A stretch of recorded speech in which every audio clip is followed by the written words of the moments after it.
ലിബറേറ്റിൻ്റെ അടുത്ത സെഷൻ ആരംഭിക്കുകയാണ്. മനുഷ്യനും വന്യജീവികളും തമ്മിലുള്ള സംഘർഷം എന്ന വിഷയത്തെ അധികരിച്ചുള്ള പ്രഭാഷണമാണ് ഇവിടെ ഇപ്പോൾ നടക്കുന്നത്. നമ്മുടെ സെഷൻ അല്പം വൈകിയാണ് ആരംഭിക്കുന്നത്. മനുഷ്യനും വന്യജീവികളും തമ്മിലുള്ള സംഘർഷങ്ങൾ എക്കാലവും ഉണ്ടായിരുന്നു. അതിനെ പല തലങ്ങളിലാണ് ഓരോ വിഭാഗത്തിൽപ്പെട്ട ആളുകളും വിലയിരുത്തിയിരുന്നത്. പരിസ്ഥിതിവാദികൾ വിലയിരുത്തുന്നത് പോലല്ല സാമൂഹ്യ ശാസ്ത്രജ്ഞനും അക്കാദമിക് പണ്ഡിതനും വിലയിരുത്തിയിട്ടുള്ളത്.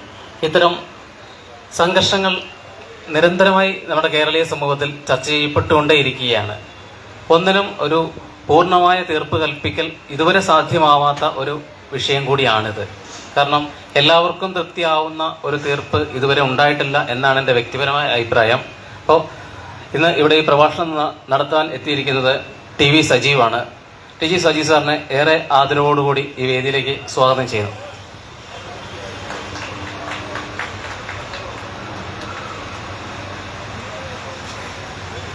സാറിനെ ഔദ്യോഗികമായി ഈ പ്രഭാഷണം ആരംഭിക്കുന്നതിലേക്ക് ക്ഷണിക്കുന്നു.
സൈഡ്സ് ഷിഫ്റ്റ് ചെയ്യുന്ന ആരായിരിക്കും?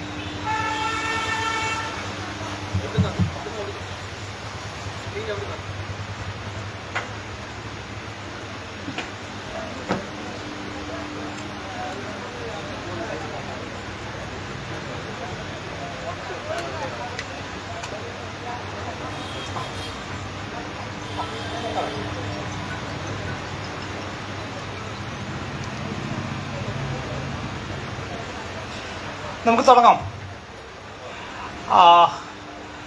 ഒരുപക്ഷെ തിരുവനന്തപുരം പോലെ ഒരു നഗരത്തിൻ്റെ നടുക്ക് നിന്നിട്ട് മനുഷ്യനും വന്യജീവികളും തമ്മിലുള്ള സംഘർഷത്തെക്കുറിച്ച് സംസാരിക്കുന്ന സമയത്ത് പലപ്പോഴും ആളുകളെ സംബന്ധിച്ച് ഇത് ദൂരെ എവിടെയോ നടക്കുന്ന ഒരു പ്രശ്നമാണ്. ഗാസയിൽ യുദ്ധം നടക്കുന്നൊക്കെ പറയുന്ന പോലെ നമുക്ക് നമ്മുടെ സൗകര്യങ്ങൾക്ക് അകത്ത് നിന്നുകൊണ്ട് കേൾക്കാനും കാണാനൊക്കെ പറ്റുന്ന ഒരു വിഷയമായിട്ടാണ് നമ്മൾ പലപ്പോഴും കാണാം. ഞാൻ ശ്രമിക്കുന്നത് ഒരുപക്ഷെ കഴിഞ്ഞ ഒരു 2-3 വർഷത്തിനിടയ്ക്ക് ധാരാളമായിട്ട് ചർച്ചകൾ നടന്നിട്ടുള്ളൊരു വിഷയമാണ്. ആ വിഷയത്തിൻ്റെ ശാസ്ത്രീയത്തിൻ്റെ പക്ഷത്ത് നിന്നിട്ടുള്ള കാഴ്ച എന്താണ്, എങ്ങനെയാണ് സയൻസ് ഈ വിഷയത്തെ സമീപിക്കുന്നത് എന്ന് പറയാനാണ് ശ്രമിക്കുന്നത്. Next slide. ധാരാളം വ്യത്യസ്തമായ വാക്കുകൾ ഉപയോഗിച്ചിട്ട് ഈ വിഷയത്തെ അഭിസംബോധന ചെയ്യാറുണ്ട്. ചിലർ അതിനെക്കുറിച്ച് പറയുക ഹ്യൂമൻ വൈൽഡ് ലൈഫ് ഇൻട്രാക്ഷൻസ് എന്ന് പറയും. അതൊരു കലഹമല്ല, മറിച്ച് ഇന്ററാക്ട് ചെയ്യുന്ന ഒരു പ്രോസസ്സാണ് എന്ന് പറയും. മറ്റു ചിലർ കോഎക്സിസ്റ്റൻസ് കണക്കാക്കുക. ചരിത്രാതീത കാലം മുതൽ നമ്മൾ ഒരുമിച്ച് ജീവിച്ചിട്ടുണ്ട്, ഇനിയും ഒരുമിച്ച് ജീവിക്കേണ്ടതായിട്ടുണ്ട്. അപ്പോൾ അതിനു വേണ്ട രീതികൾ എൻകൗണ്ടേഴ്സ്, മനുഷ്യൻ മരിക്കുന്നുണ്ട്, പരിക്ക് പറ്റുന്നുണ്ട്, വന്യജീവികൾ മരിക്കുന്നുണ്ട്, അവർക്ക് പരിക്ക് പറ്റുന്നുണ്ട്. അപ്പോൾ അത് ഒരു പ്രത്യേക എൻകൗണ്ടർ, ഒരു ആക്സിഡന്റ് നടക്കുന്ന പോലത്തെ കാര്യമാണ്, ഒരു വണ്ടി ഇടിക്കുന്ന പോലെയൊക്കെ ഒരു കാര്യമാണ് എന്ന് വിചാരിക്കുന്ന ആളുകളുണ്ട്. ചലഞ്ചസ് എന്ന നിലയ്ക്ക് ധാരാളം പുതിയ കാലത്ത് വന്നു ചേർന്നിട്ടുള്ള കാലാവസ്ഥാ വ്യതിയാനം മുതലുള്ള കാര്യങ്ങളെല്ലാം ചേർന്നുകൊണ്ട് ഉണ്ടായിട്ടുള്ള പുതിയ പ്രശ്നങ്ങളാണ്, അതൊരു വെല്ലുവിളിയാണ് എന്ന് മനസ്സിലാക്കുന്നവരുണ്ട്. മറ്റു ചിലർ പിന്നെ മനസ്സിലാക്കുന്നത് ഒരു കോമ്പറ്റീഷനായിട്ടാണ്, മത്സരമായിട്ടാണ്. നമുക്ക് വേണ്ട ചില സ്പേസ് ഉണ്ട്, അതേ സ്പേസ് മറ്റു വന്യജീവികളും ഒക്കുപൈ ചെയ്യാനായിട്ട് ശ്രമിക്കുന്ന സമയത്ത് ഉണ്ടാവുന്ന മത്സരമാണ് എന്നുള്ള നിലക്ക് മനസ്സിലാക്കുന്ന ആളുകളുണ്ട്. മറ്റു ചിലർ പറയാം അതൊരു നെഗറ്റീവ് ഇന്ററാക്ഷൻസിനെ കുറിച്ചിട്ടാണ് പറയാം. അത് പോസിറ്റീവ് ഇന്ററാക്ഷൻസ് ഉണ്ട് വൈൽഡ് ലൈഫായിട്ട്, അതോടൊപ്പം തന്നെ നെഗറ്റീവ് ഇന്ററാക്ഷൻസ് ഉണ്ട്. ഇമ്പാക്ട്സ്, ഇത് ഒരു ഒരു ഇമ്പാക്ട്ഫുൾ ആയിട്ടുള്ളൊരു പ്രശ്നമാണ്. അതിനെ നമുക്ക് പരിഹരിക്കേണ്ടതായിട്ടാണ് വിചാരിക്കുന്നവരുണ്ട്. പ്രോബ്ലമാറ്റിക് എൻകൗണ്ടേഴ്സ് എന്ന് വിളിക്കുന്നവരുണ്ട്, ഇന്റർഫേസസ് എന്ന് വിളിക്കുന്നവരുണ്ട്, റിലേഷൻസ് എന്ന് വിളിക്കുന്ന ആളുകളുണ്ട്. അത് വന്യജീവികളും മനുഷ്യനും തമ്മിലുള്ള ബന്ധത്തെ കുറിച്ചിട്ട് ആണ് നമ്മൾ സംസാരിക്കുന്നതെന്ന് പറയുന്ന സംവിധാനമുണ്ട്. നെക്സ്റ്റ്. പക്ഷെ ഇത് ഈ പ്രശ്നം വളരെ വളരെ വളരെ വലുതാണ്. ഇതൊരു ഭാഷാ പ്രശ്നമല്ല, ഏത് പേരിട്ട് വിളിക്കുന്നതല്ല അല്ല പ്രശ്നം.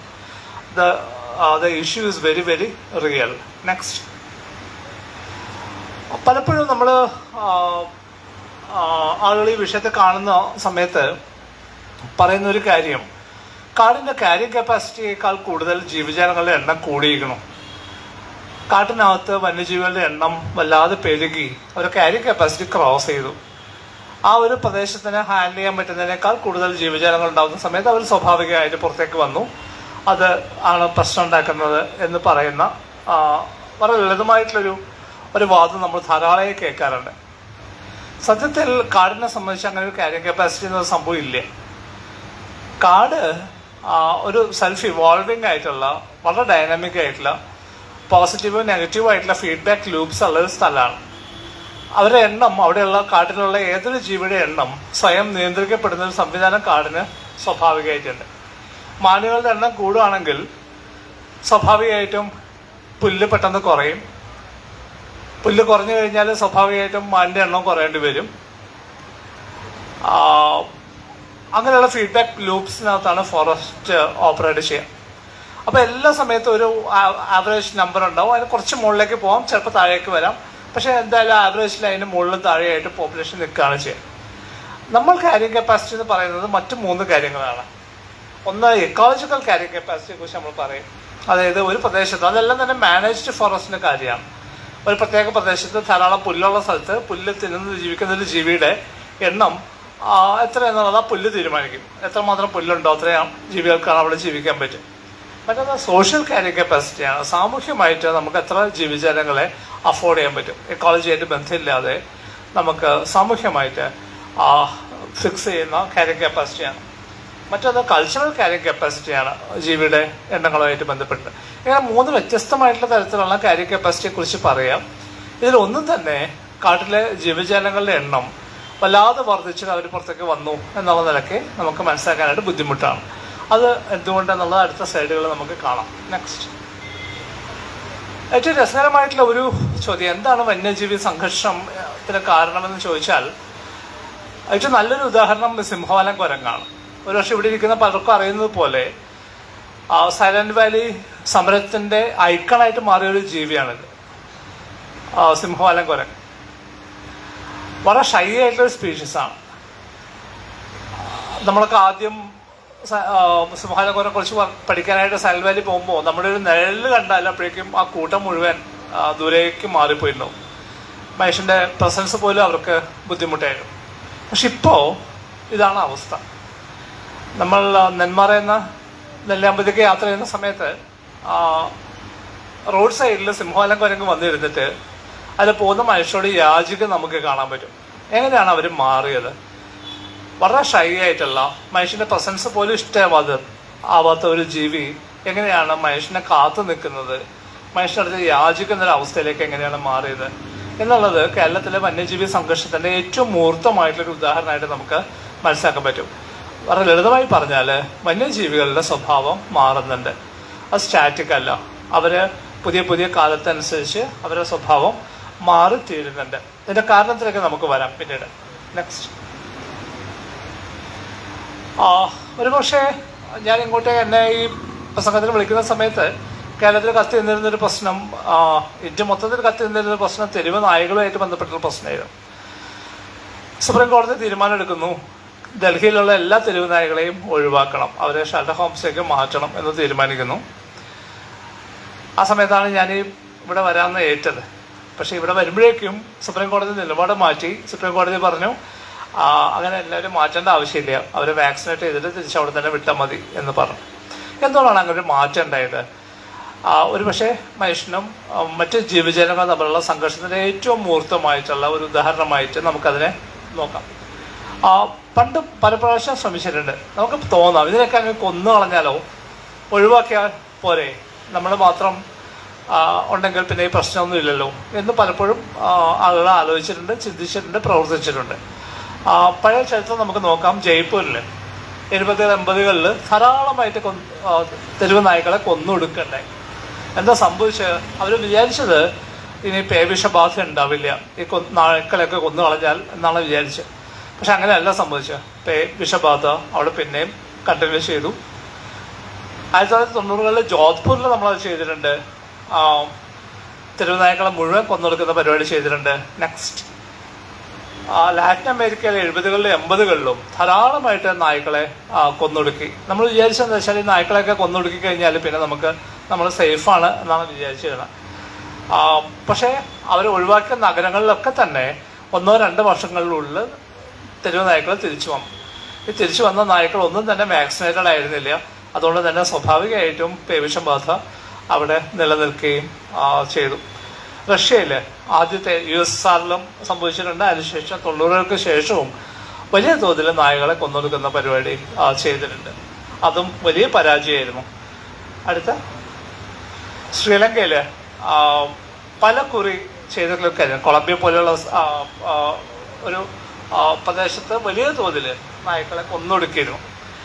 കേരളത്തിലും പല സ്ഥലത്തും ഒളിച്ചും തെളിച്ചും ഒക്കെ ആ നായ്ക്കളെ കൊന്നൊടുക്കുന്ന പ്രക്രിയ, വിഷം വെച്ചിട്ടും ഇലക്ട്രിസിറ്റി പാസ് ചെയ്തിട്ടും ഒക്കെ തന്നെ അവരെ കൊന്നൊടുക്കാനുള്ള ശ്രമങ്ങൾ നടത്തിയിരുന്നു. നെക്സ്റ്റ് സംഭവിക്കുന്നത് വെച്ചാൽ തിരുവനന്തപുരം നഗരത്തിലുള്ള തെരുവ് നായ്ക്കളെ മുഴുവൻ നമ്മൾ കൊന്നൊടുക്കി കഴിഞ്ഞാൽ സംഭവിക്കുന്നത് വെച്ചാൽ അവിടെ ഒരു പുതിയ വാക്വം രൂപപ്പെടും. ആ വാക്വത്തിലേക്ക് പുറത്തുനിന്നുള്ള നായ്ക്കൾ വളരെ പെട്ടെന്ന് എത്തിച്ചേരുകയും ചെയ്യും. ഒന്ന്. രണ്ടാമത്തെ പ്രശ്നം, നമ്മൾ കൊല്ലാൻ ശ്രമിച്ചാൽ ഏറ്റവും ആദ്യം കൊല്ലപ്പെടുക ഏറ്റവും സാധുക്കളായിട്ടുള്ള നായ്ക്കളായിരിക്കും. ഏറ്റവും കൗശലക്കാരായിട്ടുള്ള നായ്ക്കളെ കിട്ടുപോലുമില്ല. അവർ മനുഷ്യനെ ഒഴിഞ്ഞു മാറി നടക്കാനായിട്ട് അവർക്ക് നല്ല കഴിവുണ്ടാവും. അപ്പം നമ്മൾ നഗരത്തിലെ നായ്ക്കളെ മുഴുവൻ കൊല്ലാൻ ശ്രമിച്ചു കഴിഞ്ഞാൽ ഏറ്റവും ആദ്യം കൊല്ലാൻ ചെയ്യപ്പെടുക ഏറ്റവും പാവങ്ങളായിട്ടുള്ള നായ്ക്കളായിരിക്കും. മനുഷ്യനോട് ഇണങ്ങാൻ ശ്രമിക്കുന്ന, മനുഷ്യനോട് സ്നേഹമുള്ള നായ്ക്കളായിരിക്കും നമ്മൾ ആദ്യം കൊന്നുകളയാം. അത് കഴിയുമ്പോൾ പിന്നെ സംഭവിക്കുക, ആ സ്പേസ് മുഴുവൻ മറ്റുള്ളവർ ഓക്കുപ്പൈ ചെയ്യാം. അത് വളരെ അഗ്രസീവ് ആയിട്ടുള്ള നായ്ക്കളായിരിക്കും അത് ഓക്കുപ്പൈ ചെയ്യാം. കാട്ടുപന്നിയുടെ പ്രശ്നവും നമുക്ക് കേരളത്തിൽ പല സ്ഥലത്ത് നിങ്ങൾ വായിച്ചിട്ടുണ്ടാവും. വണ്ടി ഓടിക്കുന്ന സമയത്ത് കാട്ടുപന്നി മുറുകെ ചാടുന്നു, അല ഇടിക്കുന്നു, ആളും വീഴുന്നു, പരിക്ക് പറ്റുന്നു, അല്ലെങ്കിൽ മരിക്കുന്നു. ധാരാളം കേസുകൾ ഉണ്ടായിട്ടുണ്ട്. കാട്ടുപന്നി കേരളത്തിന്റെ കാട് വിട്ട് നാട്ടിലേക്ക് ഇറങ്ങുന്നത് നാട്ടിൽ അലഞ്ഞു തിരിഞ്ഞ് നടക്കുന്ന പന്നികൾ ഒഴിവാക്കി പോയൊരു സ്പേസിലേക്കാണ്. 3 തരത്തിലുള്ള പന്നികളാണ് നമുക്കുണ്ടായിരുന്നത്. ഒന്ന് വളർത്തുന്ന പന്നികൾ, മറ്റൊന്ന് ഫെറൽ പിഗ്സ്, അത് തെരുവ് നായ്ക്കളെ പോലെ തെരുവിൽ അലഞ്ഞു നടക്കുന്നത്, പ്രത്യേകിച്ച് മലയോര മേഖലയിൽ ധാരാളമായിട്ട് നമുക്ക് കാണാൻ പറ്റുമായിരുന്നു. പിന്നെ മറ്റൊന്ന് കാട്ടുപന്നികൾ. ഈ മലയോര മേഖലയിലുണ്ടായിരുന്ന പന്നികളല്ല, ഫെറൽ പിഗ്സ് കംപ്ലീറ്റ് ആയിട്ട് ഇല്ലാതായി. ആ സ്പേസിലേക്കാണ് കാട്ടുപന്നികൾ ഇറങ്ങി വരുന്നത്. പലപ്പോഴും നമ്മൾ വിചാരിക്കുന്ന പോലെ കാട്ടിൽ അവരുടെ എണ്ണം വർദ്ധിക്കുകയും പുറത്തേക്ക് സ്പിൽ ഓവർ ചെയ്യും എന്നാണ് നമ്മൾ വിചാരിക്കുക. അങ്ങനെയല്ല. കാട്ടിൽ നിന്ന് പന്നികൾ മൊത്തമായിട്ട് ഇങ്ങോട്ട് പോരുക ചെയ്ത്. കാരണം കാട്ടിലുള്ളതിനേക്കാൾ സുഖമാണ് നാട്ടിൽ ജീവിക്കാൻ. നാട്ടിൽ നന്നായി ഭക്ഷണം കിട്ടുന്നുണ്ട്, ശത്രുക്കളില്ല, സേഫായിട്ട് ജീവിക്കാൻ പറ്റും. അതുകൊണ്ട് അവർ മൈഗ്രേറ്റ് ചെയ്യുകയാണ് ചെയ്തത്. സ്പിൽ ഓവർ അല്ല സംഭവിക്കുന്നത്. ഇതാണ് നമ്മുടെ നാട്ടിലെ കണക്കുകൾ. മനുഷ്യൻ്റെ മരണങ്ങൾ 2020 മുതൽ 2024 വരെയുള്ള കണക്കാണ്. ഏകദേശം ഒരു 80-നും 100-നും ഇടയ്ക്ക് ആളുകൾ നമ്മൾ ഓരോ വർഷവും വന്യജീവികളായിട്ടുള്ള പ്രശ്നങ്ങളുടെ പേരിൽ മരണപ്പെടുന്നുണ്ട്. ഇനി ഏറ്റവും ലാസ്റ്റ് പൈഡാഗിൽ നോക്കിക്കഴിഞ്ഞാൽ അതിൽ ഏറ്റവും കൂടുതൽ പ്രശ്നം ഉണ്ടാക്കുന്ന ജീവി ആനയാണ്. മറ്റെല്ലാ ജീവികളും ഉണ്ടാക്കുന്ന മരണത്തെക്കാൾ ഏകദേശം 76% മനുഷ്യൻ്റെ ഉപദ്രവം ഉണ്ടാക്കുന്ന ഒരു ജീവിയായിട്ട് ആന മാറിയിട്ടുണ്ട്. ആന, അതിനെക്കുറിച്ച് പറയുമ്പോൾ അത് വന്യജീവി എന്ന നിലയ്ക്ക് മാത്രമല്ല, ഏകദേശം ഒരു 22% ആന കൊണ്ടുണ്ടാകുന്ന പ്രശ്നങ്ങൾ നാട്ടിൽ തന്നെ ഉണ്ടാകുന്നു. ഉത്സവങ്ങളിൽ എഴുന്നള്ളിക്കുന്ന സമയത്ത് ആന ഇടുകയും അതുകൊണ്ടുണ്ടാകുന്ന പ്രശ്നങ്ങളും ഒരു 22% അപകടങ്ങൾ ഉണ്ടാക്കുന്നുണ്ട്. ബാക്കി കാട്ടാനയാണ്. കാട്ടാനക്ക് എന്താ സംഭവിക്കുന്നത്? ആനയുടെ സ്വഭാവം വലിയ തോതിൽ മാറിക്കഴിഞ്ഞു. ഒരിക്കൽ ഭാരതപ്പുഴയിൽ ഒരു 3 കൊമ്പനാനകൾ ഒരുമിച്ച് ഭാരതപ്പുഴയിൽ ഇറങ്ങുകയും പുഴയിൽ കുളിക്കും, ഇടയ്ക്ക് കരയിലേക്ക് കയറും, അവിടുന്ന് ഭക്ഷണം കഴിക്കും, വീണ്ടും പുഴയിലിറങ്ങും. അവരങ്ങനെ ഉല്ലസിച്ച് പോവുകയാണ് 3 കൊമ്പനാനകൾ. ഇത് ഞങ്ങൾ ശാസ്ത്രജ്ഞരെ സംബന്ധിച്ച് വലിയ അത്ഭുതമായിരുന്നു. കാരണം ആനകളുടെ കൂട്ടത്തിൽ അങ്ങനെ ഒരു ഓൾ മെയിൽ ഗ്രൂപ്പ്സ് ഉണ്ടാവില്ലേ ഇല്ല. ഒരു 12 വയസ്സ് 13 വയസ്സൊക്കെ ആകുമ്പോഴേക്കും കൊമ്പനാനകൾ കൂട്ടത്തിൽ നിന്ന് ഒഴിവായി പോകും. അവരെ പറഞ്ഞയക്കും. അവർ പിന്നെ ഒറ്റയന്മാരായിട്ടാണ് നടക്കുക. അവർ തമ്മിലുള്ള മറ്റ് കൊമ്പനാനകളുമായിട്ട് കൂട്ടുകൂടുക എന്നുള്ളത് സാധാരണ സംഭവിക്കുന്ന കാര്യമല്ല. വഴക്കാളം എപ്പോഴും ഉണ്ടാവും. പക്ഷേ അതിൽ നിന്ന് മാറി അവർ ഓൾ മെയിൽ ഗ്രൂപ്പ്സ്, ആൺകുട്ടികൾ മാത്രമല്ല ഗ്രൂപ്പ് ഉണ്ടാക്കാൻ തുടങ്ങി. കൂടെ റിസ്ക് എടുക്കാൻ അവർ തുടങ്ങി. അവർ ഭാരതപ്പുഴയിൽ അവരങ്ങനെ ടൂറിസ്റ്റുകളൊക്കെ വന്നിട്ട് ഉല്ലസിച്ച് പോകുന്ന പോലെ അവിടെ നിൽക്കുന്ന അവർ പ്രശ്നമൊന്നും ഉണ്ടാക്കുന്നില്ല, ഒരു കുഴപ്പമുണ്ടാക്കിയില്ല. പക്ഷെ ഇത് കാട്ടാനയാണ്. ഫോറസ്റ്റ് ഡിപ്പാർട്ട്മെന്റ് നാട്ടുകാരെല്ലാവരും ചേർന്ന് ഈ ആനകളെ തിരിച്ച് കാട്ടിലേക്ക് അയച്ചു. 2 മാസം കഴിഞ്ഞപ്പോൾ 5 കൊമ്പനാനകൾ ഒരുമിച്ച് പുറത്തേക്ക് വന്നു. അവരും ഭാരതപ്പുഴയിലൂടെ യാത്ര ചെയ്യാനായിട്ട് തുടങ്ങി. അവരുടെ ബിഹേവിയർ മാറുകയാണ്. ഹോൾ മെയിൽ ഗ്രൂപ്പ്സ് ഉണ്ടാവുകയാണ്. അതെന്ന് വെച്ചാൽ ഒരു കുറ്റം ചെയ്യാൻ പോകുമ്പോൾ ഒറ്റയ്ക്ക് പോകുന്നതിനേക്കാളും കൂടെ ആരെങ്കിലും ഉണ്ടെങ്കിൽ ഒരു ധൈര്യമാണ്. അങ്ങനെ അവർ ഒരുമിച്ച് ചേരുകയാണ്. കൃഷിയിടത്തിലേക്ക് കടക്കുന്ന സമയത്ത് അവിടെ പടക്കം പൊട്ടിക്കുമെന്ന് അറിയാം, അവർ ഇലക്ട്രിക് ഫെൻസ് ഉണ്ടാവുമെന്ന് അറിയാം. അങ്ങനെയുള്ള ഒരു റിസ്ക് ഉള്ള ഒരു കാര്യം ചെയ്യാൻ പോകുന്ന സമയത്ത് ഒറ്റയ്ക്ക് പോകുന്നതിനേക്കാൾ നല്ലത് കൂട്ടുകാരെ കൂടി കൂട്ടി പോവുക എന്നുള്ള നിലയ്ക്ക് ആനയുടെ സ്വഭാവം വലിയ തോതിൽ മാറി തീർന്നിട്ടുണ്ട്. പലപ്പോഴും ഫോറസ്റ്റ് ഡിപ്പാർട്ട്മെന്റ് ആനയെ പിടിച്ച് മറ്റൊരു സ്ഥലത്തേക്ക് മാറ്റുന്ന സമയത്ത് അവരുടെ ഏറ്റവും വലിയൊരു ബേജാറ് ഈ ഒരു സ്ഥലത്ത് നിന്ന് പിടിക്കുന്ന ആനയെ എവിടെ കൊണ്ട് വിടണം എന്നുള്ളതാണ്. അതിൽ അവരെടുക്കുന്ന പ്രധാന തീരുമാനം ഈ ആന, അതായത് ഇലക്ട്രിക് ഫെൻസ് പൊളിക്കാനും മതിൽ പൊളിക്കാനും കൃഷിയിടങ്ങളിൽ റെയ്ഡ് നടത്താനും ഒക്കെ പരിചയമുള്ള ഒരു ആനയെ പിടിച്ചിട്ട് അങ്ങനെ പരിചയമില്ലാത്ത സ്ഥലത്ത് ആനകളുള്ള സ്ഥലത്ത് കൊണ്ട് വിട്ടാൽ ഈ ആന എത്രയും പെട്ടെന്ന് മറ്റു ആനകളെ ഇത് പഠിപ്പിക്കും. അപ്പൊ അത് പേടിച്ചിട്ട് വടക്കൻ കേരളത്തിലുള്ള ആനകളെ ഒരിക്കലും തെക്കൻ കേരളത്തിലേക്ക് കൊണ്ടുവന്ന് വിടില്ല. കാരണം തെക്കൻ കേരളത്തിലെ ആനകൾ ആ വിദ്യ പഠിച്ചിട്ടില്ല. അപ്പൊ അവിടുന്ന് ഒരാളെ ഇവിടെ കൊണ്ടുവന്ന് വിട്ട് കഴിഞ്ഞാൽ അവർ പെട്ടെന്ന് പഠിപ്പിക്കും. അപ്പൊ അതുകൊണ്ട് അത് വനംവകുപ്പിനെ സംബന്ധിച്ച് വളരെ സൂക്ഷിച്ചെടുക്കുന്ന ഒരു തീരുമാനമാണ് എവിടെ ആനയെ റിലീസ് ചെയ്യണം എന്നുള്ളത്. നെക്സ്റ്റ്, ഇത് നമ്മൾ കോമ്പൻസേഷന്റെ കണക്കാണ്. നമുക്ക് കാണാവുന്ന പോലെ 2011-12 മുതൽ താഴേക്ക് നോക്കിക്കഴിഞ്ഞാൽ വലിയ തോതിൽ പണം ചെലവാക്കാണ്.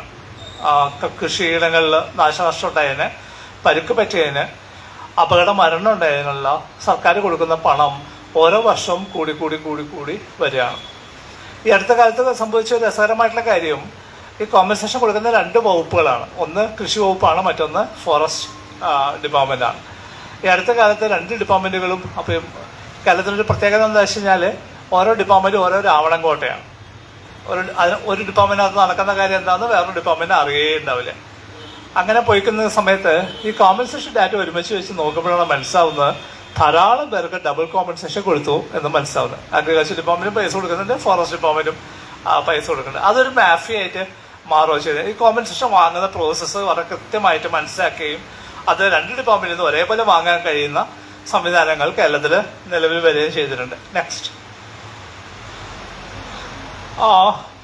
2022-23 ഇൻസിഡൻസ് 8873 98 പേരാണ് മരിച്ചത്. 1275 പേർക്ക് പരിക്ക് പറ്റിയിട്ടുണ്ട്.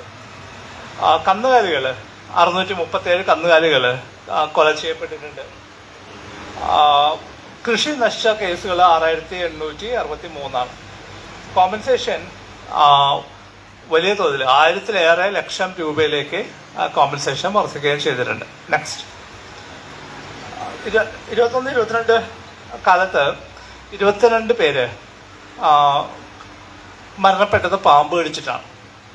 25 പേര് മരണപ്പെട്ടത് ആന കാരണമാണ്. പന്നി 2, കാട്ടുപോത്ത് 2, പീകോക്ക് 1, മൊത്തം 52 പേരാണ് മരണപ്പെട്ടിട്ടുള്ളത്. നെക്സ്റ്റ്, എന്താണ് നമ്മൾ വന്യജീവികളും മനുഷ്യനും തമ്മിലുള്ള ബന്ധത്തെക്കുറിച്ചുള്ള വിഷയത്തെക്കുറിച്ച് ആലോചിക്കുമ്പോൾ പലപ്പോഴും നമുക്ക് തോന്നുന്നത് ഇത് കാട്ടിനെന്തോ പ്രശ്നമാണ്, കാട്ടിനോട് ചേർന്ന് ജീവിക്കുന്ന ആളുകളുടെ പ്രശ്നമാണ്, അല്ലെങ്കിൽ കാട്ടിനകത്ത് ജീവിക്കുന്ന ആദിമനിവാസികളുടെ പ്രശ്നമാണ് എന്ന് നമുക്ക് തോന്നിയേക്കാം. പക്ഷെ അങ്ങനെയല്ല. ഈ ജീവിയെ നിങ്ങൾക്ക് നല്ല പരിചയം ഉണ്ടാവും. ഇതാണ് ഫ്ലൈയിങ് ഫോക്സ് എന്ന് പറയുന്ന വവ്വാൽ. ഈ വവ്വാലിന്റെ ശരീരത്തിൽ മാത്രമേ നമ്മൾ നിപ്പ വൈറസിനെ നമ്മൾ ഡിറ്റക്ട് ചെയ്തിട്ടുള്ളൂ. കേരളത്തിലെ നാഷണൽ ഹൈവേ വീതി കൂട്ടുകയാണ്. തിരുവനന്തപുരം പോലെ കാസർഗോഡ് വരെ മൊത്തം ആ റോഡ് വീതി കൂട്ടിയ സമയത്ത് അതിന്റെ സൈഡിൽ നിന്ന് മുഴുവൻ മരങ്ങളും മുറിഞ്ഞുപോയി. ഏകദേശം 8 ലക്ഷത്തോളം മരം മുറിഞ്ഞുപോയി എന്നാണ് കണക്ക്. ഈ മരങ്ങളായിരുന്നു ഈ ജീവി ജീവിച്ചിരുന്ന സ്ഥലം. വലിയ പൊക്കമുള്ള മരങ്ങളിൽ. ഇത് കാട്ടുകളിൽ ജീവിക്കുന്ന ജീവിയേ അല്ല. ആ മരങ്ങളിൽ മുറിഞ്ഞു പോയ സമയത്ത് അവരുടെ പാർപ്പിടം നഷ്ടപ്പെടുന്ന സമയത്ത് അവർ ചെയ്തത്, അവർ കുറച്ചും കൂടി പൊക്കം കുറവുള്ള മരങ്ങളിലേക്ക് അവർക്ക് മാറേണ്ടി വന്നു. പ്രത്യേകിച്ചും പലയിടത്തും പുരയിടങ്ങളിലേക്ക് അവർക്ക് മാറി താമസിക്കേണ്ടി വന്നു. ഇനി കേരളത്തിൽ അങ്ങോട്ട് പോകുന്ന സമയത്ത് എപ്പോഴൊക്കെ നിപ്പ ഔട്ട്ബ്രേക്ക് വന്നാലും അതിന് കാരണം മനുഷ്യനും ഈ വവ്വാലും തമ്മിലുള്ള സമ്പർക്കം കൂട്ടുന്ന തരത്തിൽ നമ്മൾ വലിയ തോതിലുള്ള ഡാമേജ് ചെയ്തിട്ടുണ്ടെന്നുള്ളതാണ്. അവർ സ്വാഭാവികമായിട്ട് ജീവിച്ചിരുന്ന സ്ഥലങ്ങൾ മുഴുവൻ നമ്മൾ ഇല്ലാതാക്കി കഴിഞ്ഞു. സാധാരണ വലിയ തോതിലുള്ള ഡെവലപ്മെന്റ് പ്രോജക്ട്സ് വരുന്ന സമയത്ത് നമ്മൾ പരിസ്ഥിതി ആഘാത പഠനം നടത്തും. എൻവയോൺമെന്റൽ ഇമ്പാക്ട് അസസ്മെന്റ് എന്ന് പറയുന്ന ഒരു പ്രോസസ്സ് നടത്തും. കേരളത്തിൽ തിരുവനന്തപുരം മുതൽ കാസർഗോഡ് വരെയുള്ള നാഷണൽ ഹൈവേയുടെ വീതി കൂടുന്ന സമയത്ത് അങ്ങനെ ഒരു എൻവയോൺമെന്റ് ഇമ്പാക്ട് അസസ്മെന്റ് നടത്തിയില്ല. നടത്തേണ്ടതായിരുന്നു. നടത്താതിരിക്കാൻ വേണ്ടി അവർ ചെയ്തതെന്ന് വെച്ച് കഴിഞ്ഞാൽ അത് ചെറിയ ചെറിയ ബിറ്റ്സ് ആയിട്ട് ഡിവൈഡ് ചെയ്തു. ഇത്ര കിലോമീറ്ററിന് കൂടുതൽ ഉണ്ടെങ്കിൽ എൻവയോൺമെന്റ് ഇമ്പാക്ട് അസസ്മെന്റ് നടത്തണമെന്ന നിയമമുള്ളപ്പോൾ ആ നമ്പറിന് തൊട്ട് താഴെയുള്ള പീസുകളായിട്ട് ഈ സ്ഥലം മുഴുവൻ ഡിവൈഡ് ചെയ്തിട്ട് വേറെ വേറെ പ്രോജക്റ്റുകളായിട്ടാണ് അത് ചെയ്യുന്നത്. അതിന് റീച്ച് എന്നാണ് പറയുന്നത്. അപ്പോൾ ഒന്നാമത്തെ റീച്ച്, രണ്ടാമത്തെ റീച്ച്, ഇതെല്ലാം വേറെ വേറെ വർക്കുകളാണ്. പക്ഷെ വവ്വാലുകളെ സംബന്ധിച്ചിട്ട് അവരുടെ സ്ഥലം നഷ്ടപ്പെടുകയും അവർ മനുഷ്യനായിട്ട് കൂടുതൽ സമ്പർക്കത്തിലേക്ക് എത്തിച്ചേരുകയും ചെയ്തു. Next slide. അടുത്ത മറ്റൊരു പ്രധാനപ്പെട്ട കാര്യം സംഭവിച്ചത്, കാട്ടിൽ വേട്ട നടക്കാറുണ്ട്. ഒരുപക്ഷെ വീരപ്പനെയൊക്കെ നിങ്ങൾക്ക് നന്നായി അറിയുന്നുണ്ട്. കാട്ടിൽ പോവുകയും വേട്ടയാടുകയും ചെയ്യുന്ന ആളുകളുള്ളൊരു കാലം ഉണ്ടായിരുന്നു. ആ വേട്ട വലിയ തോതിൽ ഇല്ലാതായിട്ടുണ്ട്. മറിച്ച് സംഭവിക്കുന്നൊരു കാര്യം, വന്യജീവികളെ ഉപദ്രവിക്കുന്നത് വലിയ തോതിൽ കൂടുകയും ചെയ്തിട്ടുണ്ട്. പല രീതിയിൽ കെണി വെച്ചിട്ട് അതിനകത്ത് പെടുന്നവര്, ഇലക്ട്രിക് ഫെൻസിൽ പടക്കം പൊട്ടിച്ചിട്ടുണ്ട്, കമ്പി ചൂടാക്കിയിട്ട് അമ്പ് പോലെ അത് എഴുതി അവരുടെ ദേഹത്ത് തറപ്പിച്ചിട്ട്. നിലമ്പൂരിലേക്കുണ്ടായ ഒരു സംഭവം, തേക്ക് തോട്ടത്തിലൂടെ ഒരു ആനക്കൂട്ടം നടന്നു പോകുന്ന സമയത്ത് ചെറുപ്പക്കാരായിട്ടുള്ള കുറച്ച് കുട്ടികൾ, ഒരു 20-25 വയസ്സിനടക്കല്ല, അവർ ചെയ്തത് മരത്തിന്റെ മേലെ കയറി ഇരുന്നിട്ട് താഴെ കൂടെ ആന പോകുമ്പോൾ സൈക്കിളിന്റെ ട്യൂബ് കത്തിച്ചിട്ട് അതിന്റെ മേലെ കിട്ടും. ആനയുടെ ദേഹത്ത് അത് ഒട്ടി നിന്നിട്ട് കത്തി. അതൊന്നും ചെയ്യാൻ പറ്റാത്ത അവസ്ഥയാണ്. അവരെ 3 പേരെ ഫോറസ്റ്റ് ഡിപ്പാർട്ട്മെന്റ് അറസ്റ്റ് ചെയ്തു. അതിനുശേഷം അവർ ജാമ്യം കിട്ടി പുറത്തു വന്നപ്പോൾ അതിലൊരാള് രാവിലെ പുഴയിൽ പോയിട്ട് കുളിച്ചിട്ട് വരുന്ന വഴിക്ക് ആന ഒളിച്ചു നിന്നിട്ട് കല്ലെറിഞ്ഞ് കൊല്ലുകയും ചെയ്തു. ഇത് കോൺഫ്ലിക്റ്റ് ഒന്നുമല്ല, യുദ്ധമാണ്. കൃത്യമായി പ്ലാൻ ചെയ്ത് എക്സിക്യൂട്ട് ചെയ്യുന്ന യുദ്ധത്തിന്റെ ലെവലിലേക്ക് ഈ വിഷയം മാറി കഴിഞ്ഞിട്ടുണ്ട്. അപ്പൊ കൊല്ലുന്ന സമയത്ത്, ഹണ്ട് ചെയ്യുന്ന സമയത്ത് സംഭവിക്കുന്നത് വെച്ചാൽ, ഒരു വന്യജീവിതത്തെ അവര് നല്ല അറിവുള്ള ആളുകളാണ് വേട്ടയ്ക്ക് പോകുന്നത്. അവർക്ക് അറിയാം എന്തിനെ കൊല്ലണ്ടെന്ന് അവർക്ക് കൃത്യമായിട്ട് അറിയാം. അവർ വെയിറ്റ് ചെയ്ത് കാത്തിരുന്ന് ആ ജീവി വരുന്ന സമയത്ത് അതിനെ വെടിവെച്ച് കൊല്ലുകയാണ്. കൊല്ലുന്നതോട് കൂടിയിട്ട് എല്ലാം അവസാനിക്കുകയാണ്. ആ ജീവിയുടെ എല്ലാ ഓർമ്മകളും അതോടുകൂടി അവസാനിക്കുകയാണ്. ഇപ്പൊ അത് നടക്കുന്നില്ല. മറിച്ച് ഇപ്പൊ ഇഞ്ചുറി ചെയ്യുക, വേദനിപ്പിക്കുകയാണ് ചെയ്യുക. വേദനിപ്പിക്കുമ്പോഴുള്ള പ്രശ്നം എന്താ വെച്ചാൽ, ഇത് ആ ആനിമൽ അത് ഹോൾഡ് ചെയ്യും. ആ പക അത് കൊണ്ടു നടക്കും. അത് മനുഷ്യനെ മൊത്തം ശത്രുക്കളായി തിരിച്ചറിയും. ഞാനൊക്കെ ആദ്യമായിട്ട് കാട്ടിലെ ഗവേഷണത്തിനായിട്ട് പോകുന്ന സമയത്ത് 1990കളിൽ തുടക്കത്തിലൊക്കെ പോകുമ്പോൾ ഉറപ്പായിട്ടും ആനയുണ്ടാവും. ആനകൾ അവിടെ ഭക്ഷണം കഴിക്കുന്നുണ്ടാവും, നമ്മൾ ജോലി ചെയ്യുന്നുണ്ടാവും. അവർ നമ്മളെ ശ്രദ്ധിക്കുന്നുണ്ടാവും, നമ്മൾ അവരെ ശ്രദ്ധിക്കുന്നുണ്ടാവും.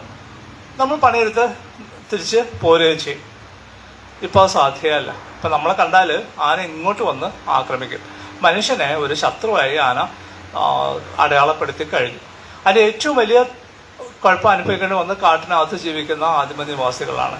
അവർ വൈൽഡ് ലൈഫായിട്ട് ഏറ്റവും ഗംഭീരമായിട്ടുള്ള ബന്ധം ഉണ്ടായിരുന്ന മനുഷ്യരാണ് അവർ. പക്ഷെ ഇന്ന് കഴിഞ്ഞ ഈ വർഷം തുടങ്ങിയതിന് ശേഷം ഇങ്ങോട്ടേക്ക് ഏകദേശം 7ഓളം ആദിവാസികളാണ് കാട്ടില് ആന ചവിട്ടിക്കൊന്നത്. കാരണം ആനയെ സംബന്ധിച്ച് ആദിമനിവാസിയോ നമ്മളോ തമ്മിൽ വ്യത്യാസമില്ല.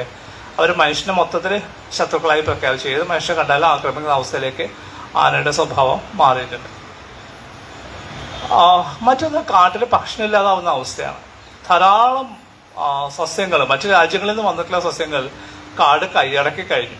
കേരളം ഭയങ്കര പച്ചപ്പുള്ള സ്ഥലമാണെന്ന് നമ്മൾ പറയും.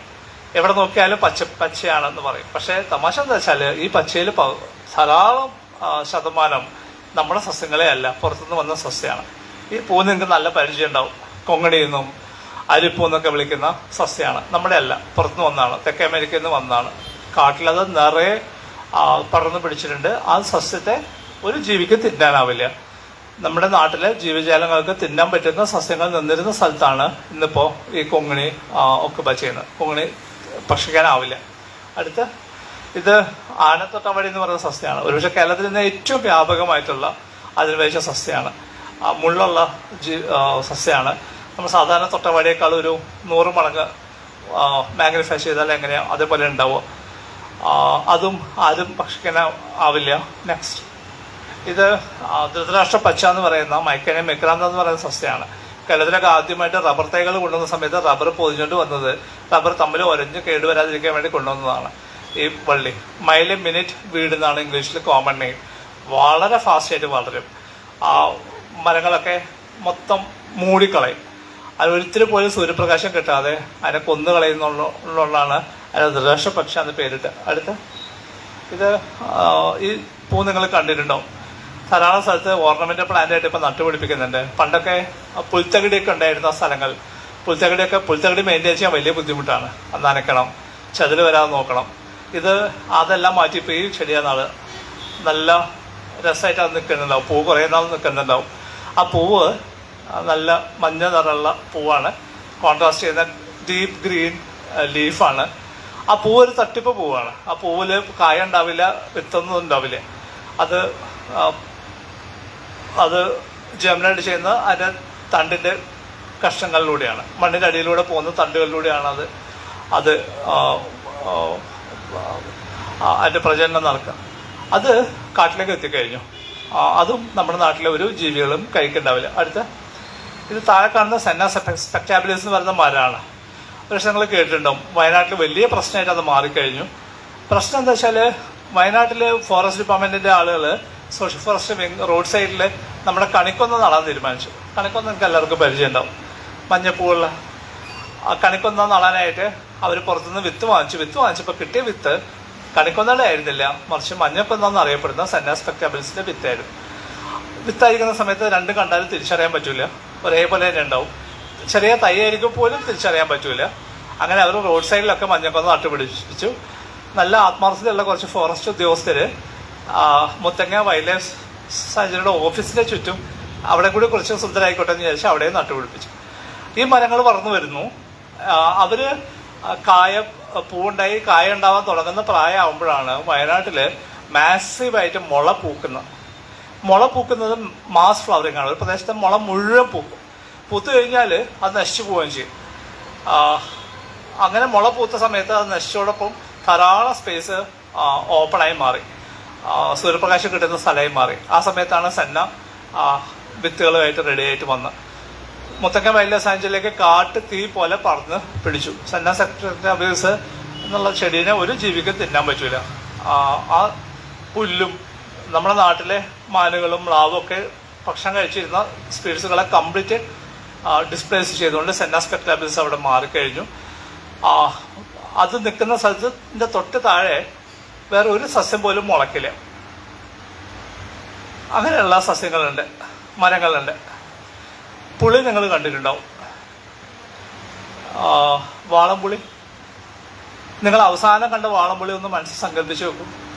അതിന്റെ താഴെ ഏതെങ്കിലും ചെടി വളർന്നിട്ടുണ്ടോ എന്ന് ആലോചിച്ച് വെക്കും. ഒരൊറ്റ ചെടി പോലും കാണാൻ പറ്റൂല. കാരണം വാളംപുളി സമ്മതിക്കില്ല. അതിന്റെ താഴെ ഒരു സസ്യം പോലും വളരാനായിട്ട് അത് സമ്മതിക്കില്ല. അതെങ്ങനെയാണ് അത് ചെയ്യുന്നത് എന്നുള്ളത് വേറൊരു കഥയാണ്. അപ്പൊ അതേപോലെ സെന്നയുടെ താഴെ വേറെ ഒരു ചെടി നിങ്ങൾക്ക് കാണാൻ പറ്റില്ല. സ്വാഭാവികമായിട്ടും സസ്യഭുക്കുകൾക്ക് അവിടുന്ന് മാറേണ്ടി വരും. അവർ പുതിയ സ്ഥലത്തേക്ക് ഭക്ഷണം അന്വേഷിച്ച് പോകേണ്ടി വരും. സസ്യഭുക്കുകൾ മാറുന്നത് വലിയ കുഴപ്പമുള്ള കാര്യമല്ല. പക്ഷേ സസ്യഭുക്കുകൾ മാറുമ്പോൾ സ്വാഭാവികമായിട്ടും അതിന്റെ പുറകെ മാംസഭുക്കുകൾക്കും മാറേണ്ടി വരും. മാംസഭുക്കുകൾ ഒരു സ്ഥലത്ത് നിന്ന് മറ്റൊരു സ്ഥലത്തേക്ക് പോവാന്ന് പറഞ്ഞാൽ അത് കുറച്ച് അപകടം പിടിച്ച കാര്യമാണ്. കാരണം അവർക്ക് കൃത്യമായിട്ട് ടെറിട്ടറി ഉള്ള ജീവിയാണ്. പുലിയായാലും കടുവയായാലും എല്ലാവർക്കും അവർക്ക് കൃത്യമായിട്ടുള്ള ടെറിട്ടറി ഉണ്ട്. അപ്പോൾ അവിടുന്ന് അവർ ഡിസ്പ്ലേസ് ചെയ്ത പുതിയ സ്ഥലത്തേക്ക് പോകുന്ന വെച്ചാൽ മറ്റൊരു ജീവിയുടെ ടെറിട്ടറിയിലേക്കാണ് കയറുക. ടെറിട്ടറി ക്ലോസ് ചെയ്ത് കഴിഞ്ഞാൽ ഉറപ്പായിട്ടും വഴക്കുണ്ടാവും, യുദ്ധം ഉണ്ടായി കഴിഞ്ഞാൽ പരിക്ക് പറ്റിയാൽ പിന്നെയുള്ള പ്രശ്നം എന്താ വെച്ചാൽ അവർക്ക് ഹണ്ട് ചെയ്യാൻ പറ്റൂല. അവർക്ക് മാനിനെയോ മ്ലാവിനെയോ ഓടിപ്പിടിച്ച് അവർക്ക് ഭക്ഷണം സമ്പാദിക്കാനായിട്ട് അവർക്ക് പറ്റാതാവും. അങ്ങനെ വരുമ്പോഴാണ് അവർ പതുക്കെ കെട്ടിയിട്ട മൃഗങ്ങളെ ആക്രമിക്കാൻ തുടങ്ങുക. ഡൊമസ്റ്റിക് ആനിമൽസൊക്കെ അവർ ഷിഫ്റ്റ് ചെയ്യുന്നത് ആ സമയത്താണ്. ഡൊമസ്റ്റിക് ആനിമൽസിനെ പിടിച്ചു കഴിഞ്ഞാൽ എന്താ സംഭവിക്കുക? അതിനെ പിടിച്ചു കഴിഞ്ഞാൽ ഇവർ ഒറ്റ ദിവസം കൊണ്ട് കഴിച്ച് തീർക്കില്ല. ഒരു ജീവിയെ പിടിച്ചു കഴിഞ്ഞാൽ ഒരാഴ്ച കൊണ്ടൊക്കെ ആണ് അവർ ഭക്ഷണം കഴിച്ച് തീർക്കുക. കാരണം ഓരോ ദിവസം കഴിയുമ്പോഴും അതിൻ്റെ സ്വാദ് കൂടി വരും. അതല്ല, മാംസം കുറച്ചും കൂടി സോഫ്റ്റായി മാറുകയും ചെയ്യും. പക്ഷേ ഇവർ പിടിച്ചു കഴിഞ്ഞാൽ, ഒരു പശുവിനെയോ കാളയോ പിടിച്ചു കഴിഞ്ഞാൽ നാട്ടുകാരെന്ത് ചെയ്യും? അതിനെടുത്തുകൊണ്ട് സമരം ചെയ്യാൻ പോകും. റോഡിൽ പോയിട്ട് റോഡ് ബ്ലോക്ക് ചെയ്യും, സമരം ചെയ്യും, ഫോറസ്റ്റുകാരെ വരുത്തും, അവരോട് നെഗോഷിയേറ്റ് ചെയ്യും, കോമ്പൻസേഷൻ വാങ്ങും. എന്നിട്ട് ഈ ശരീരം ആളുകൾ മുറിച്ച് ഭക്ഷണമാക്കുകയോ ചെയ്യും. പക്ഷെ അപ്പോഴും അതിനെ പിടിച്ച് അതിനെ കൊന്ന പുലിയോ കടുവയ്ക്കോ ഭക്ഷണം കിട്ടിയിട്ടുണ്ടാവില്ല. സ്വാഭാവികമായിട്ട് അത് അടുത്ത ജീവിയെ കൊല്ലും. അടുത്ത ജീവിയെ കൊല്ലുമ്പോഴേക്കും പത്രത്തിൽ വലിയ തലക്കെട്ട് വരും. വന്യജീവി ആക്രമണം തുടർ കഥയാവുന്നു എന്നൊക്കെ പറഞ്ഞിട്ട് വലിയ വാർത്തകൾ വരികയും ഇങ്ങനെയാണ് ആ പ്രോബ്ലം വലിയ തോതിൽ എസ്കലേറ്റ് ചെയ്യപ്പെടുക. അടുത്ത പാർഥേനിയാണ്. തമിഴ്നാടിനോട് ചേർന്ന് കിടക്കുന്ന നമ്മുടെ ജില്ലകളിലെല്ലാം തന്നെ പാർഥേനിയ വലിയ പ്രശ്നമായിട്ട് മാറിയിട്ടുണ്ട്. അടുത്ത് ഇതിപ്പോൾ വന്നതാണ് മൂന്നാറിലെ, ഇപ്പം എത്തിയിട്ടേയുള്ളൂ. നമ്മുടെ നഴ്സറികളിലൊക്കെ വിൽക്കുന്നുണ്ട്. ഒരു ബൾബ് പോലെ ഉണ്ടാവും അതിൻ്റെ കായ, കാണാൻ നല്ല രസമാണ്. അതുകൊണ്ട് ആൾക്ക് വളർത്താൻ വളരെ ഇഷ്ടം. മൂന്നാറിൽ ഇപ്പം അവിടെയുള്ള ചന്ദനക്കാട്ടിൽ നിറയെ പടർന്നു പിടിക്കുന്നുണ്ട്. ഒരു സസ്യബുക്കും അത് ഫീഡ് ചെയ്യുന്നില്ല. അപ്പം ഇങ്ങനെയുള്ള സസ്യങ്ങളെല്ലാം വരുന്നതോട് കൂടിയിട്ട് കാട്ടിൽ ഭക്ഷണം ഇല്ലാതാവുന്നുണ്ട്. അത് സ്വാഭാവികമായിട്ടും ജീവിജാലങ്ങൾ പുറത്തേക്ക് ഇറങ്ങേണ്ടി വരികയാണ്.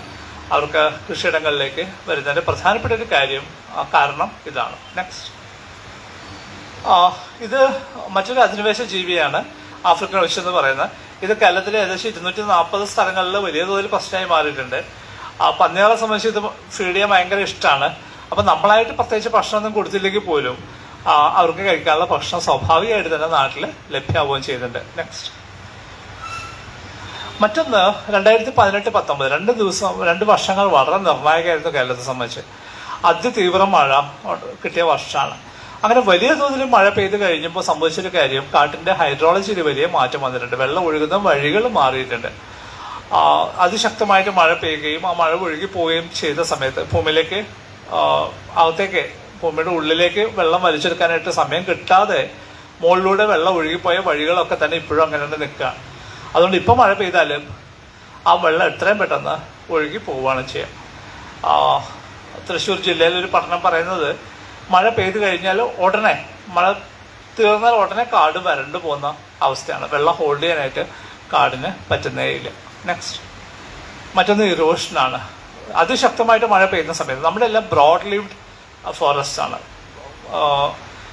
വളരെ വിടർന്ന ഇലകളല്ല. യൂറോപ്പിലോ അല്ലെങ്കിൽ അമേരിക്കയിലോ അല്ലെങ്കിൽ ഹിമാലയത്തിനോട് ചേർന്ന സ്ഥലത്ത് കാണുന്ന സൂചികാഗ്ര മരങ്ങളല്ല നമുക്കുള്ളത്. നമുക്ക് ബ്രോഡ് ലീവ്ഡ് ആണ്. വെള്ളം വീണ സമയത്ത് അവർ ഫ്ലിപ്പ് ചെയ്ത് പോകും. അവരെ ഷേപ്പ് മെയിൻറ്റെയിൻ ചെയ്യാൻ പറ്റില്ല. വലിയ തോതിൽ മഴ നേരിട്ട് മണ്ണിൽ അടിക്കുകയും മണ്ണ് തന്നെ ഒലിച്ചു പോവുകയും ചെയ്യും. മണ്ണ് മാത്രമല്ല ഒലിച്ചു പോവുക. 2018 നമ്മൾ കണ്ട കാഴ്ച എന്താ വെച്ചാൽ, മഴ പെയ്ത് കഴിഞ്ഞതിന് ശേഷം ഒരു 2-2.5 മാസം കഴിയുമ്പോഴും കാട്ടിൽ നിന്ന് വെള്ളം കുത്തി ഒഴുകി പുറത്തേക്ക് പോയിക്കൊണ്ടിരിക്കുകയാണ്. ആ പോകുന്ന വെള്ളത്തിൻ്റെ നിറം ചുവപ്പായിരുന്നു. എന്ന് വെച്ചാൽ അതിൻ്റെ അർത്ഥം നിറയെ മണ്ണുമായിട്ടാണ് അത് പുറത്തേക്ക് പോകുന്നത്.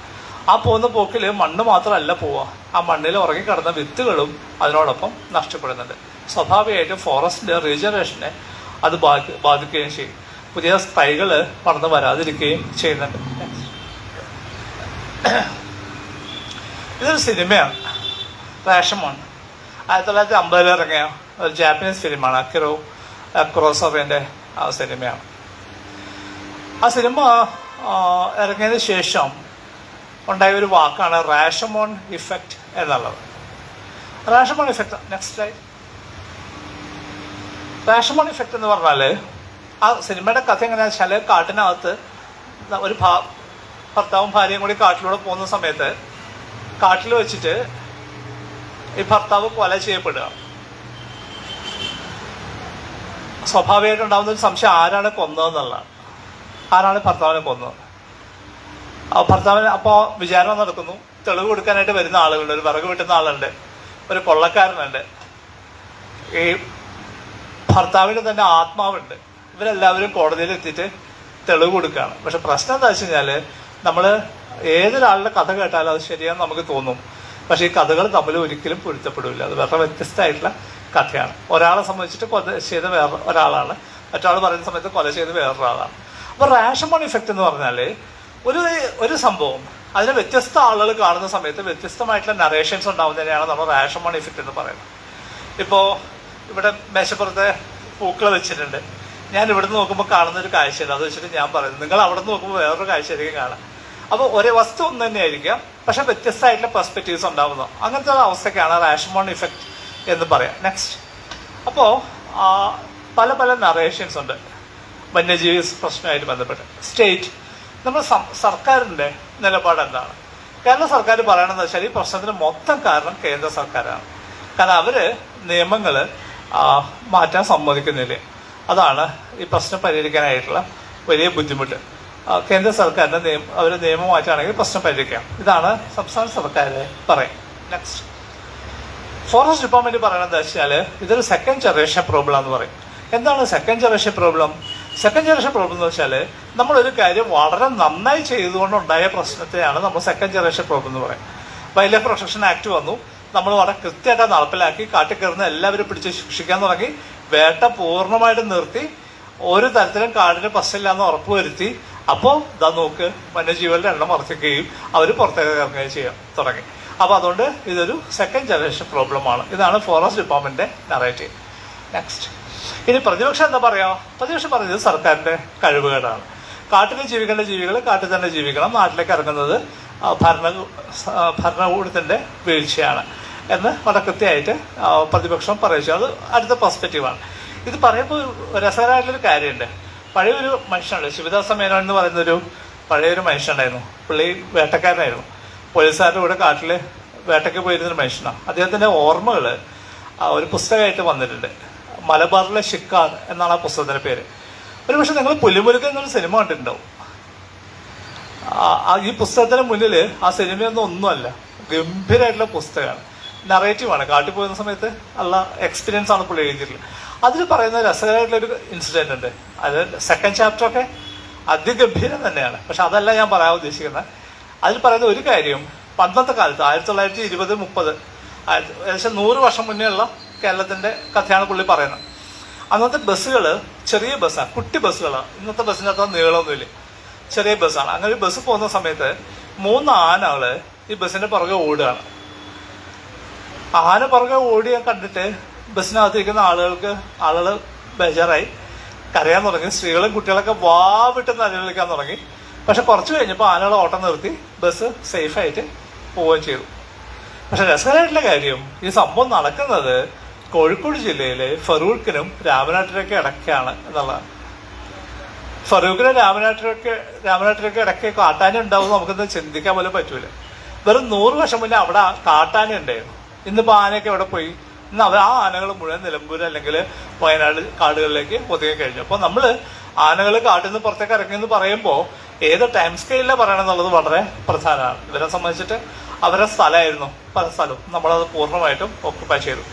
ഞാൻ വരുന്ന തൃശ്ശൂരിൽ നിന്നാണ്. തൃശ്ശൂരിൽ പാലപ്പള്ളി എന്ന് പറഞ്ഞ സ്ഥലമുണ്ട്. പാലപ്പള്ളിയിൽ 4 സ്ഥലത്ത് ഞാൻ പോയി നോക്കിയിരുന്നു. അവിടെ ആനകള് കാട്ടിന് പുറത്ത് വന്നിട്ട് പ്രസവിച്ചിട്ടുണ്ട്, റബ്ബർ തോട്ടത്തിൽ. എല്ലാ സ്ഥലത്തും പ്രത്യേകത എന്താ വെച്ചാൽ തൊട്ടടുത്തൊരു അരുവി ഉണ്ടാവും. അവർ കൂട്ടായിട്ട് വരും, അരുവിയിൽ നിന്ന് വെള്ളം എടുക്കും.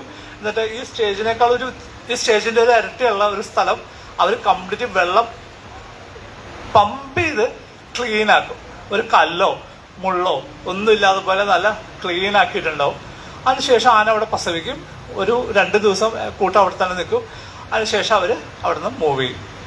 രസകരമായിട്ടുള്ള കാര്യം എന്താ വെച്ചാൽ ആ കുഞ്ഞിനെ സംബന്ധിച്ച്, ആ ആനക്കുട്ടിയെ സംബന്ധിച്ച് അത് ജനിച്ചത് നാട്ടിലാണ്, കാട്ടിലല്ല.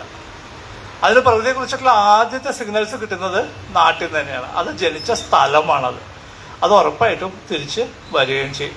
എന്ന് പറയുന്ന പോലെ നമ്മൾ പലപ്പോഴും നമ്മുടെ സ്ഥലമാണ്, ആധാരം എൻ്റെ പേരിലാണ് എന്നൊക്കെ അഹങ്കരിക്കുമ്പോൾ പോലും ജീവികൾ പതുക്കെ ഈ സ്പേസ് റീക്ലെയിം ചെയ്യാനായിട്ട് തുടങ്ങിയിട്ടുണ്ട്. ഇനി പള്ളി, കാത്തലിക് ചേർച്ച് വളരെ പ്രധാനപ്പെട്ട ഒരു പ്ലെയറാണ് ഈ ഗെയിമിൽ. ഏറ്റവും രസകരമായിട്ടുള്ളൊരു കാര്യം അവർ പറഞ്ഞതെന്ന് വെച്ച് കഴിഞ്ഞാൽ, ഒരിക്കൽ താമരശ്ശേരി കോഴിക്കോട് ബിഷപ്പ് ഒരിക്കൽ പറഞ്ഞു, നിങ്ങൾക്ക് സംബന്ധിച്ച് ഭരിക്കാൻ പറ്റില്ലെങ്കിൽ നമ്മൾ നോക്കിക്കോളാം, നമ്മൾ ഭരിച്ചോളാം. മലയോര മേഖലയിൽ നിങ്ങൾക്ക് ഭരിക്കാൻ അറിയില്ലെങ്കിൽ ഞങ്ങൾ അവിടെ ഭരണം നടത്തിക്കോളാം എന്ന് പറഞ്ഞത് കോഴിക്കോട് ബിഷപ്പാണ്. പെട്ടെന്ന് എനിക്ക് തോന്നിയത്, അല്ലെങ്കിൽ ഇത് തന്നെയല്ലേ ഇപ്പം മാവോയിസ്റ്റുകൾ പറയണമെന്നാണ് എനിക്ക് തോന്നിയത്. മാവോയിസ്റ്റുകൾ പറയുന്നത് അത് തന്നെയാണല്ലോ, ഞങ്ങൾ ഭരിച്ചോളാം, നിങ്ങൾ മാറിക്കോളൂ. അപ്പോൾ എങ്ങനെയാണ് ഇത് ഈ സൈക്കിൾ കംപ്ലീറ്റ് ആവുന്നതെന്നുള്ള രസകരമായിട്ടുള്ളൊരു കാര്യമാണ്. അപ്പോൾ അവർ പറയുന്നത് വെച്ചാൽ മലയോര മേഖലയിൽ ഞങ്ങൾക്ക് നല്ല ബന്ധങ്ങളുണ്ട്, നമുക്ക് നല്ല സംവിധാനങ്ങളുണ്ട്. അപ്പോൾ സർക്കാരിന് പറ്റില്ലെങ്കിൽ പറയും ഞങ്ങളവിടെ ഭരണം നടത്തിക്കോളാം. നെക്സ്റ്റ്, പരിസ്ഥിതി പ്രവർത്തകർ എന്താ പറയുക? പരിസ്ഥിതി പ്രവർത്തകർ പറഞ്ഞു വെച്ചാൽ നമുക്ക് മാത്രമല്ല, ഈ ഭൂമിയിൽ ജീവിക്കാനുള്ള അവകാശം എല്ലാ ജീവജാലങ്ങൾക്കുണ്ട്.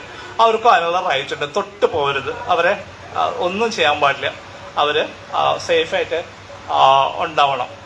ഭരണഘടന ഉറപ്പുവരുത്തുന്നത് മനുഷ്യൻ്റെ ജീവിക്കുക എന്നുള്ളത് മാത്രമല്ല, എല്ലാ ജീവജാലങ്ങളുടെയും ജീവനും നമ്മൾ ഉറപ്പുവരുത്തേണ്ട ആവശ്യമുണ്ട്. ഇതാണ് ഫോറസ്റ്റ് കൺസർവേഷനിസ്റ്റുകൾ പറയാം.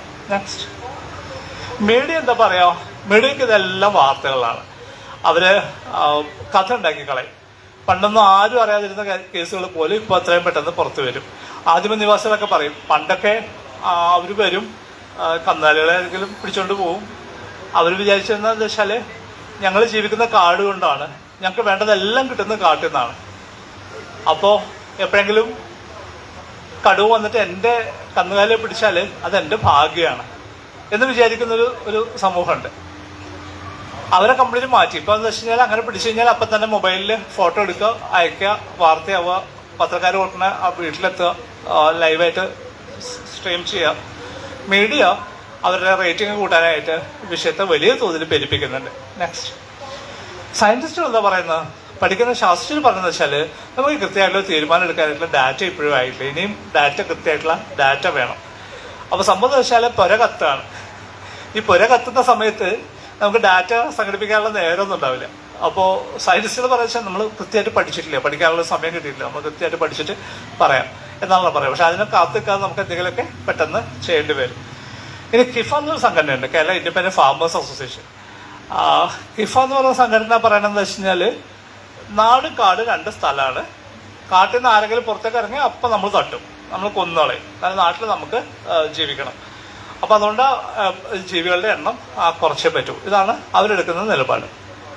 നെക്സ്റ്റ്, ഇതിനിടയ്ക്ക് ഈ ഒരു മനുഷ്യൻ മാധവ് ഗാഡ്ഗിൽ കേരളത്തിൽ പലപ്പോഴും ചർച്ച ചെയ്യപ്പെട്ടിട്ടുള്ള മനുഷ്യനാണ്.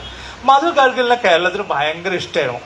കാരണം അദ്ദേഹം പശ്ചിമഘട്ട മലനിരകൾ സംരക്ഷിക്കാൻ വേണ്ടിയിട്ടുള്ള ധാരാളം പ്രവർത്തനങ്ങൾ നടക്കുകയും western ghat ecology expert panel report അവതരിപ്പിക്കുകയും ഒക്കെ ചെയ്തുകൊണ്ട് കേരളത്തിലെ പരിസ്ഥിതി പ്രവർത്തകർക്കും സാധാരണ മനുഷ്യർക്കും എല്ലാവർക്കും വളരെ പരിചിതമായിട്ടുള്ളൊരു പേരാണ്.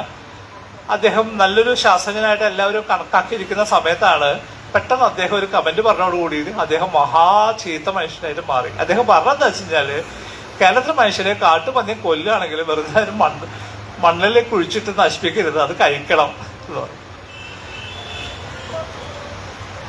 അത് ഗംഭീര നല്ല പ്രോട്ടീനാണ്. അപ്പൊ കാട്ടുപന്നിയെ കൊല്ലം മാത്രമല്ല അത് കഴിക്കുകയും ചെയ്യണം. ഇത് കേട്ടോട് കൂടിയിട്ട് മാധവ് ഗാഡ്ഗിലിനെ കുറിച്ചുള്ള സകല അഭിപ്രായവും മാറി. ഈ മനുഷ്യൻ എന്താ ഈ പറയുന്നത്? ഇയാളെ നമ്മൾ ഇങ്ങനെയൊന്നും അല്ലല്ലോ വിചാരിച്ചിരുന്നത്. ഇയാൾ നല്ലൊരു മനുഷ്യനാണെന്നും പച്ചക്കറി മാത്രം ജീവിക്കുകയും തിന്ന് കഴിയുകയൊക്കെ ചെയ്യുന്ന നല്ലൊരു മനുഷ്യനാണ് വിചാരിച്ചിരുന്ന മനുഷ്യൻ കാട്ടുപന്നിയെ കൊന്നു തിന്നാൻ പറയുമെന്ന് പറഞ്ഞിട്ട് ആളുകൾക്ക് ആകെ വിഷമം. അതുകൊണ്ട് ഒത്തിരി പേര് സ്വയം മാധവ് ഗാഡ്ഗിലിന്റെ ഫാൻ ലിസ്റ്റിൽ നിന്ന് സ്വയം ഇറങ്ങി പോവുകയും ചെയ്തു. ഇത് പ്രശ്നം എന്ന് വെച്ചാൽ സയൻസിന്റെ ഒരു കുഴപ്പം അതാണ്. സയൻസ് പുതിയ അറിവുകളനുസരിച്ച് പുതിയ നിലപാടുകൾ അനുസരിച്ച് അഭിപ്രായം മാറ്റുന്ന ഒരു സംവിധാനമാണ്. ശാസ്ത്രത്തിന്റെ രീതി അങ്ങനെയാണ്. ഈ രീതി ആളുകൾക്ക് സാധാരണഗതിയിലും മനസ്സിലാവില്ല. ആളുകൾക്ക് പലപ്പോഴും ഇഷ്ടം മതങ്ങളൊക്കെ ചെയ്യണ പോലെ ഏതെങ്കിലും ഒരു മതത്തിലങ്ങ് വിശ്വസിക്കുക, എന്നിട്ട് അതനുസരിച്ച് അങ്ങ് ജീവിക്കുക, അതാണ് ഏറ്റവും എളുപ്പം. ശാസ്ത്രത്തിന്റെ രീതി അതേ അല്ല. അത് മുന്നിൽ വരുന്ന ദത്തങ്ങളനുസരിച്ച് ഡാറ്റ അനുസരിച്ച് അതിന്റെ നിലപാടുകൾ മാറിക്കൊണ്ടേയിരിക്കും. അതിനോട് പൊരുത്തപ്പെടാൻ പലപ്പോഴും ആളുകൾക്ക് പറ്റിക്കൊള്ളുന്നില്ല. നെക്സ്റ്റ്, പഞ്ചായത്തുകൾ, ലോക്കൽ ലെവലിലുള്ള പഞ്ചായത്തുകൾ പ്രശ്നത്തിലേക്ക് വന്നിട്ടുണ്ട്. കാട്ടുപന്നിയെ കൊല്ലേണ്ട ഉത്തരവാദിത്തം പഞ്ചായത്തുകളെ ഏൽപ്പിച്ചിട്ടുണ്ട്. പല സ്ഥലത്ത് ഫയറിംഗ് സ്ക്വാഡുകൾ രൂപീകരിച്ചിട്ടുണ്ട്. അവർ പന്നിയെ കൊന്നതിന് ശേഷം മണ്ണെണ്ണ ഒഴിച്ചിട്ട് കുഴിച്ചിട്ടാണ് ഇപ്പോഴും ചെയ്തുകൊണ്ടിരിക്കുന്നത്. നെക്സ്റ്റ്, വനസംരക്ഷണ സമിതികൾ, കാടിനോട് ചേർന്ന് ജീവിക്കുന്ന ഫ്രഞ്ച് PSS ഉണ്ട്. കാട്ടിനകത്ത് ജീവിക്കുന്ന ആളുകളുടെ സമിതികളുണ്ട്. അവർക്ക് ഇപ്പോഴും ഒരു അധികാരവും ഈ പ്രശ്നത്തിൽ ഉണ്ടായിട്ടില്ല. ഒരു പക്ഷേ ഏറ്റവും നന്നായി ഈ പ്രശ്നം പരിഹരിക്കാൻ പറ്റുക അവർക്കായിരിക്കും. നെക്സ്റ്റ്, ഇനി അവസാനത്തെ നറേറ്റീവ് അത് വൈൽഡ് ലൈഫിൻ്റെയാണ്. അവരെന്താ പറയുന്നത്? അവർക്ക് വോട്ടില്ലല്ലോ, അപ്പോൾ അതുകൊണ്ട് അവർക്കെന്താ പറയാനുള്ളത് നമ്മൾ ആരും കേൾക്കാറില്ല. അവരുടെ നിലപാട് എന്താ നമ്മൾ അന്വേഷിക്കാറില്ല. ലോകത്ത് പല രാജ്യങ്ങളും ഓസ്ട്രേലിയ പോലെയുള്ള ന്യൂസിലാൻഡ് പോലുള്ള രാജ്യങ്ങൾ അവർക്ക് വോട്ടവകാശം വരെ കൊടുത്തിട്ടുണ്ട്. വൈൽഡ് ലൈഫിന് മാത്രമല്ല, പുഴയ്ക്ക് മലയ്ക്ക് ഒക്കെ അവർ എൻറ്റിറ്റീസ് ആയിട്ട് കണക്കാക്കുന്നുണ്ട്.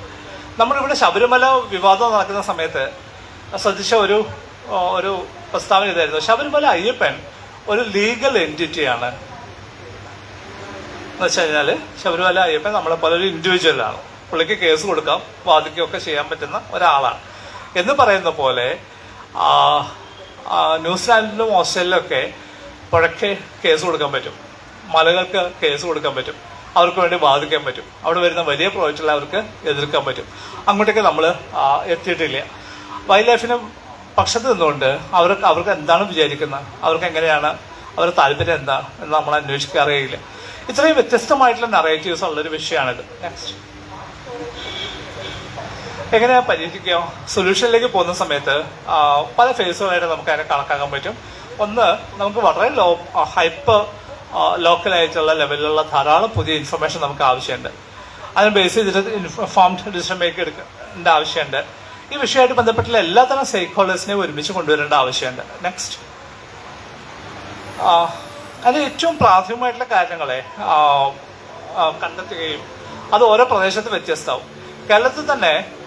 കേരളത്തിൽ വലിയ തോതിൽ വന്യജീവി സംഘർഷം ഉണ്ടെന്ന് പറയുമ്പോൾ പോലും ഇപ്പോഴും ഒരു സംഘർഷം പോലും ഇല്ലാത്ത സ്ഥലങ്ങളുണ്ട്. ഉദാഹരണത്തിന്, നിങ്ങൾക്ക് നല്ല പരിചയമുള്ളൊരു സ്ഥലമുണ്ട്, തേക്കടി പെരിയാർ ടൈഗർ റിസർവ് എന്ന് പറയുന്ന പ്രദേശം. ഇതുവരെ അവിടെ നിന്ന് ഒരു കോൺഫ്ലിക്റ്റ് വാർത്ത നിങ്ങൾ കേട്ടിട്ടുണ്ടാവില്ല. അതേസമയം വലിയ തോതിൽ കോൺഫ്ലിക്റ്റ് ഉള്ള സ്ഥലങ്ങളുണ്ട്, ആറളം. അത് എന്തുകൊണ്ടാണ് ആ സ്പെസിഫിക് പ്രദേശത്ത് പ്രശ്നം ഉണ്ടാവുന്നത് എന്നുള്ളത് പരിശോധിക്കേണ്ട ആവശ്യമുണ്ട്. നെക്സ്റ്റ്, ആളുകളെ കൃഷിയിടത്തിലേക്ക് ആനകൾ വന്ന് കയറുന്നു, മൊത്തം നിരപ്പാക്കി പോകുന്നു, വലിയ തോതിലുള്ള സാമ്പത്തിക നഷ്ടം ഉണ്ടാവും. വളരെ ഫാസ്റ്റായിട്ട് അതിനോട് റെസ്പോണ്ട് ചെയ്യാനായിട്ട് ഗവൺമെന്റ് സംവിധാനങ്ങൾ ഉണ്ടാവേണ്ട ആവശ്യമുണ്ട്. അവിടെ എന്ത് കൃഷി ചെയ്യണം എന്നുള്ളതും നോക്കേണ്ട ആവശ്യമുണ്ട്. ഇടുക്കിയിലുള്ള ഒരു പഞ്ചായത്തിലെ കർഷകർ ചെയ്ത രസകരമായിട്ടൊരു കാര്യം, അവിടെയുള്ള വന്യജീവികൾ വന്നിട്ട് പ്രശ്നം ഉണ്ടാക്കുന്ന സ്ഥലമാണ്. അവരെ പല വിളകളും വന്യജീവികൾ വന്ന് തിന്നു പോകുന്ന സമയത്ത് അവർ ചെയ്തത്, അവർ വ്യാപകമായിട്ട് മുളക് കൃഷി ചെയ്യാൻ തുടങ്ങി. എക്സ്ക്ലൂസീവ് മുളക് മാത്രം. അവരെന്നിട്ട് അത് മാർക്കറ്റ് ചെയ്യാനായിട്ട് എക്സ്ക്ലൂസീവ് ചാനൽസ് എല്ലാം ഡെവലപ്പ് ചെയ്യുകയും ചെയ്തു. അപ്പോൾ ആ തരത്തിലുള്ള ക്രോപ്പ് ഷിഫ്റ്റ്സിനെ കുറിച്ചിട്ട് നമുക്ക് ആലോചിക്കേണ്ടതായിട്ടുണ്ട്. ആ ഒരു പ്രദേശത്ത് ജീവിക്കുന്ന മനുഷ്യരെ കൂടി മുഖവിലേക്ക് എടുത്തുകൊണ്ട് അവരെ കൂടി ഓൺ ബോർഡ് കൊണ്ടുവന്നുകൊണ്ട് തീരുമാനം എടുക്കാനുള്ള സംവിധാനങ്ങൾ ഉണ്ടാവേണ്ട ആവശ്യമുണ്ട്. നെക്സ്റ്റ്, ആത്യന്തികമായിട്ട് നമുക്ക് ആകെ ചെയ്യാൻ പറ്റുക ഒരുമിച്ച് ജീവിക്കുക എന്നുള്ളതാണ്. അതിലേക്കുള്ള വഴികളാണ് നമ്മൾ കണ്ടെത്തേണ്ടത്. അത് മലയാളിക്ക് ഇപ്പോഴും സാധ്യമായിട്ടുള്ളൊരു കാര്യമാണ്. ഒരു ചെറിയ ഉദാഹരണം പറഞ്ഞാൽ നിങ്ങൾക്ക് അത് വളരെ പെട്ടെന്ന് മനസ്സിലാവും. നമ്മളെ സംബന്ധിച്ച് രാത്രി വീട്ടിൽ കിടന്നുറങ്ങുമ്പോൾ ആ റൂമിൽ ഒരു പല്ലി ഉണ്ടെന്നുണ്ടെങ്കിൽ നമ്മളെ സംബന്ധിച്ച് അത് വലിയ പ്രശ്നമാവുമെന്ന് എനിക്ക് തോന്നല്ലേ. പക്ഷെ സായിപ്പിനെ സംബന്ധിച്ചിട്ട് അത് വലിയ പ്രശ്നമാണ്. കേരളത്തിൽ നിങ്ങൾ സ്റ്റാർ ഹോട്ടലിൽ റൂം എടുത്താൽ ആ റൂമിനകത്ത് ഒരൊറ്റ ജീവിയെ പോലും കാണില്ല, ഉറുമ്പിനെ പോലും നിങ്ങൾ ആ റൂമിൽ കാണില്ല. കാരണം സായിപ്പിനെ സംബന്ധിച്ചിട്ട് ആ റൂമിനകത്ത് മറ്റൊരു ജീവി എന്നുള്ളത് ഇമ്പോസിബിളാണ്, ജീവിക്കാനേ പറ്റൂല. നമ്മളെ സംബന്ധിച്ച് ഒരു പാറ്റ ഉണ്ടെങ്കിലോ ഒരു പല്ലിയുടെ വഴിക്ക് പൊക്കോളൂ, നമ്മളോട് കിടന്ന് ഉറങ്ങും, രാവിലെ സുഖമായിട്ട് നമ്മൾ എഴുന്നേക്കും. ഇത് നമുക്ക് മാത്രം പറ്റുന്നൊരു കാര്യമാണ്. ബയോഡൈവേഴ്സിറ്റിയൊപ്പം ജൈവ വൈവിധ്യത്തിനൊപ്പം ജീവിക്കുക എന്നുള്ളത് നമുക്കറിയാം, നമുക്കത് പറ്റുകയും ചെയ്യും. സായിപ്പിന് അത് പറ്റുകയില്ല, കൊന്നുകളയും. അപ്പം ഇതിനെല്ലാത്തിനും കൊല്ലണം എന്ന് പറയുമ്പോൾ രണ്ട് പ്രശ്നങ്ങളുള്ള ഈ കൊല്ലുന്നതെല്ലാം തന്നെ ഗംഭീരമായിട്ട് തിരിച്ചു വരും ആ ജീവി, അല്ലെങ്കിൽ അതിനേക്കാളും അപകടമായിട്ടുള്ള മറ്റൊരു ജീവി അത് തിരിച്ചു വരാൻ സാധ്യതയുണ്ട്. Next, tourism. അവസാനത്തെ സൈഡിൽ ലാസ്റ്റ് പറഞ്ഞൊരു കാര്യം ടൂറിസമാണ്. വലിയൊരു പ്രശ്നം ഉണ്ടാക്കുന്നത് ടൂറിസമാണ്. കേരളത്തിലുള്ള വലിയ എസ്റ്റേറ്റുകൾ, ചായ തോട്ടങ്ങൾ, ഏലത്തോട്ടങ്ങൾ, ആ മുതലാളിമാർ സർക്കാരിനോട് ഒരു ആവശ്യം പറഞ്ഞു, ബിസിനസ് ഭയങ്കര മോശമാണ്, ഞങ്ങൾക്ക് കുറച്ച് സ്ഥലം മറ്റാവശ്യങ്ങൾക്ക് വേണ്ടി ഉപയോഗിക്കാൻ അനുവദിക്കണം. അങ്ങനെ കേരള സർക്കാർ അവരുടെ മൊത്തം എസ്റ്റേറ്റിന്റെ 10% സ്ഥലം മറ്റാവശ്യങ്ങൾക്ക് വേണ്ടി ഉപയോഗിക്കാനായിട്ട് അനുവാദം കൊടുക്കുകയും ചെയ്തു. ആ 10% സ്ഥലത്ത് മുഴുവൻ വന്നത് റിസോർട്ടുകളാണ്. റിസോർട്ടുകൾ വന്നപ്പോൾ സ്വാഭാവികമായിട്ട് അങ്ങോട്ടേക്ക് പുതിയ വഴികൾ വേണ്ടി വന്നു. അതിലേക്ക് ആളുകളെ ആകർഷിക്കാൻ വേണ്ടിയിട്ട് അവിടെ ധാരാളം പദ്ധതികൾ തുടങ്ങുകയും ചെയ്തു. നേരത്തെ നമ്മൾ സിംഹവാലകുരങ്ങൻ്റെ കാര്യം പറഞ്ഞു. എന്തുകൊണ്ടാണ് അവരങ്ങനെ ഇരക്കുന്ന ആളുകളായിട്ട് മാറുന്നത്? അതിന് പ്രധാനപ്പെട്ട കാര്യം, നമുക്ക് നല്ല പരിചയമുള്ളൊരു വസ്തുവാണ്. അതിൻ്റെ പേര് ഉപ്പ് എന്നാണ്, സോൾട്ട്. ഉപ്പ് ഒരുപക്ഷെ നാട്ടിലെ മയക്കുമരുന്നൊക്കെ വ്യാപകമാവുന്ന പോലെ തന്നെ ഒരുപക്ഷെ അതിനേക്കാൾ ഭീകരമായിട്ടുള്ള തരത്തിൽ ഉപ്പ് അഡിക്ഷൻ ഉണ്ടാക്കുന്ന ഒരു വസ്തുവാണ് വന്യജീവികളെ സംബന്ധിച്ചിട്ട്. ടൂറിസ്റ്റുകളുടെ കയ്യിൽ നിന്ന് ചിപ്സ് വാങ്ങുമ്പോൾ, ലേസ് വാങ്ങുമ്പോൾ ഒക്കെ ഉപ്പ് ഒരിക്കൽ അതിൻ്റെ സ്വാദ് അറിഞ്ഞാൽ പിന്നെ അവരത് കഴിക്കാനായിട്ട് എന്ത് റിസ്ക്കും അവരെടുക്കും. അതുകൊണ്ട് കാട് കാണാൻ പോകുന്ന ആളുകൾ സ്നേഹത്തോടുകൂടിയാണ് ഇവർക്ക് ഇതൊക്കെ കൊടുക്കുന്നത്. പക്ഷെ ആ കൊടുക്കുന്ന പ്രോസസ്സിലൂടെ അവരെ കംപ്ലീറ്റ് അഡിക്റ്റഡ് ആക്കി മാറ്റുകയാണ് ചെയ്യുന്നത്. അവരെന്ത് റിസ്ക് എടുക്കും. അവർ കുറച്ച് കഴിയുമ്പോൾ അവർ തട്ടിപ്പറിക്കാനൊക്കെ തുടങ്ങും, ബാഗ് എടുത്തോണ്ട് പോകാൻ തുടങ്ങും. അവർക്ക് ഉപ്പ് അത്ര അഡിക്റ്റീവ് ആയിട്ടൊരു സാധനമായിട്ട് മാറും. ഇത് പലരും ഉപയോഗിച്ചിട്ടുണ്ട്. വന്യജീവികളെ ആകർഷിക്കാൻ വേണ്ടിയിട്ട് ഉപയോഗിക്കുന്ന വസ്തുവാണ് റിസോർട്ടുകളൊക്കെ ഉപയോഗിക്കുന്നത്. മാത്രമല്ല, ഇതിനുമായിട്ട് ബന്ധപ്പെട്ടുള്ള ഇടപെടലുകളെല്ലാം തന്നെ ഒരു ലീനിയർ പ്രോസസ് അല്ല, സൈക്ലിക്കലാണ്. അത് കൃത്യമായിട്ട് മോണിറ്റർ ചെയ്യുകയും മാറ്റങ്ങൾ വരുത്തുകയും ചെയ്ത് മുന്നോട്ട് പോകാൻ പറ്റുന്ന ഒരു പ്രോസസ്സിലൂടെ നമുക്കത് മാറ്റിയെടുക്കാവുന്നതാണ്. നെക്സ്റ്റ്,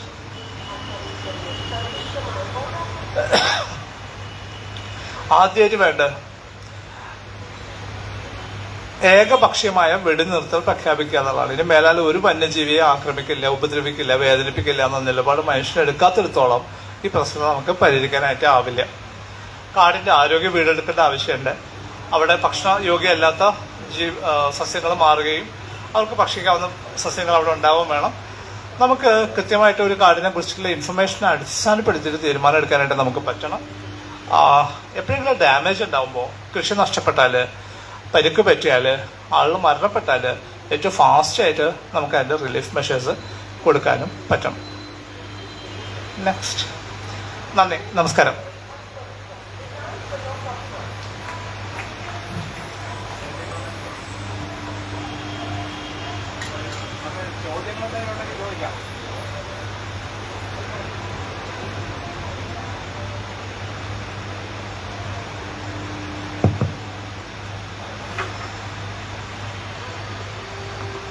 മാഷേ നമസ്കാരം. മാഷ് പല പേഴ്സ്പെക്റ്റീവ്സും ഇവിടുന്ന് പറഞ്ഞു.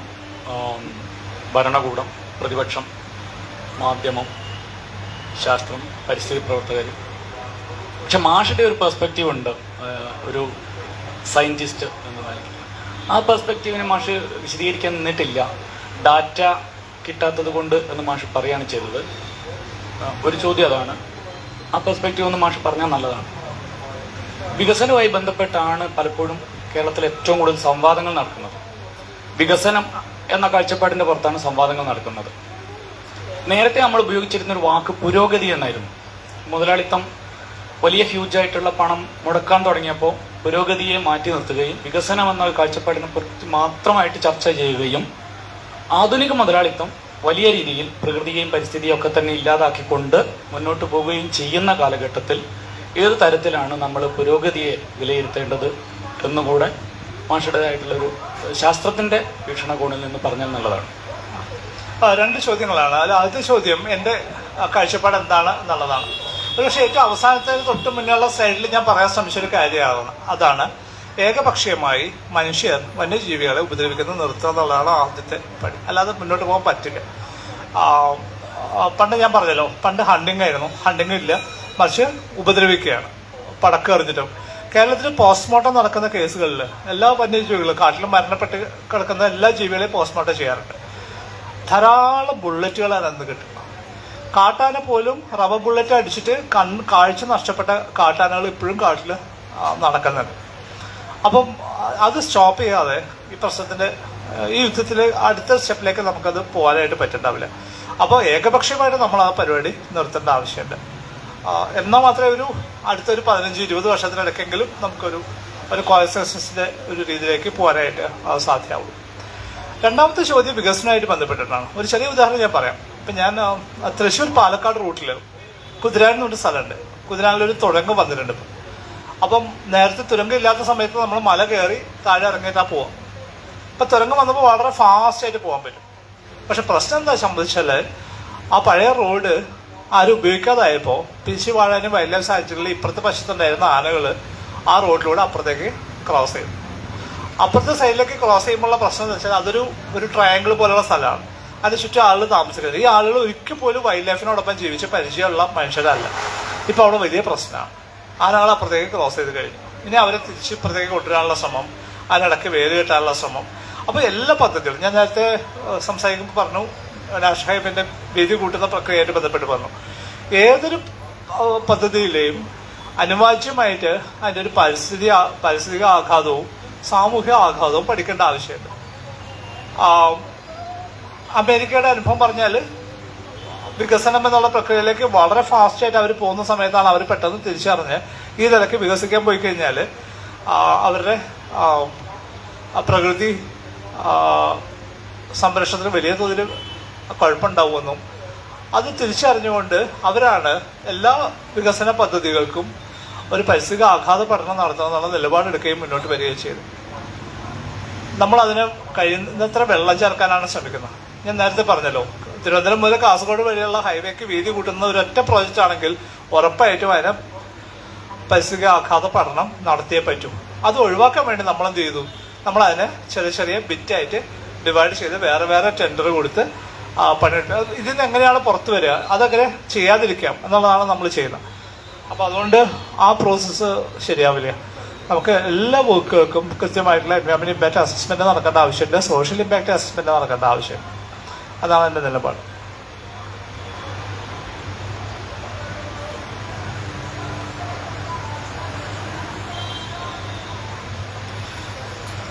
ഇപ്പം ഇനി വേറെ ചോദ്യങ്ങളില്ലെങ്കിൽ എല്ലാവർക്കും നമസ്കാരം, നന്ദി.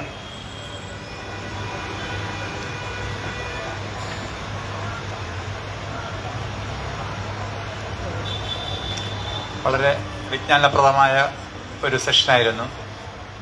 ഇവിടെ നമ്മൾ ഈ നഗരവാസികൾ മിക്കവാറും ഈ പ്രശ്നത്തെ മാറി നിന്ന് കാണുന്നവരാണ്. പക്ഷെ ഇത് നമ്മളുകൂടി ഇൻവോൾവ് ആയിട്ടുള്ള ഒരു വിഷയമാണ് എന്നുള്ളത് ഇതിൽ നിന്ന് വ്യക്തമായി. നമ്മൾ എല്ലാവരും കൂടി ചേർന്ന് പരിഹരിക്കേണ്ട, ശാസ്ത്രീയമായി പരിഹരിക്കേണ്ട ഒരു വിഷയമാണ്. വളരെ രസകരമായും വിജ്ഞാനപ്രദമായി അവതരിപ്പിച്ചു.